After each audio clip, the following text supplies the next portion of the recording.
Karl Marx, The German Ideology, 1845, Part 1, Feuerbach, Opposition of the Materialist and Idealist Outlook. A. Idealism and Materialism. 5. Development of the productive forces as a material premise of communism. This alienation, to use a term which will be comprehensible to the philosophers, can, of course, only be abolished given two practical premises.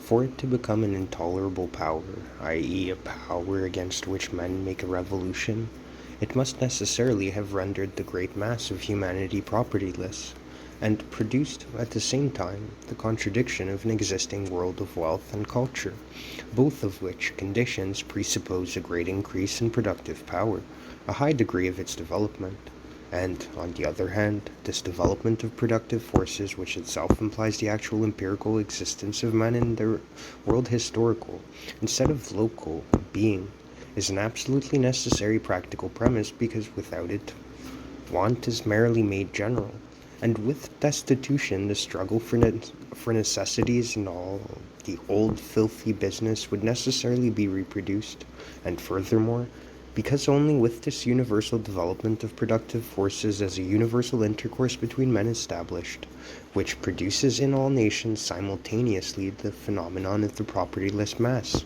universal competition, makes each nation dependent on the revolutions of the others, and finally has put world historical, empirically universal individuals in place of local ones. Without this, i.e., 1. Communism could only exist as a local event. 2. Forces of intercourse themselves could not have developed as universal, hence intolerable powers. They would have remained homebred conditions surrounded by superstition. And 3. Each extension of intercourse would abolish local communism. Empirically, communism is only possible as the act of the dominant peoples all at once, and simultaneously, which presupposes the universal development of productive forces and the world intercourse bound up with communism. Moreover, the mass of propertyless workers, the utterly precarious position of labor, power on a mass scale cut off from capital or from even a limited satisfaction, and therefore no longer merely temporarily deprived of work itself as a secure source of life, presupposes the world market through competition.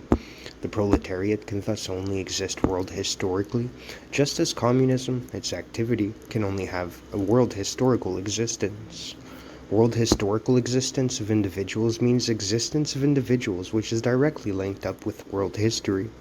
Communism is for us not a state of affairs which is to be established, an ideal to which reality will have to adjust itself. We call communism the real movement which abolishes things. The conditions of this movement result from the premises now in existence.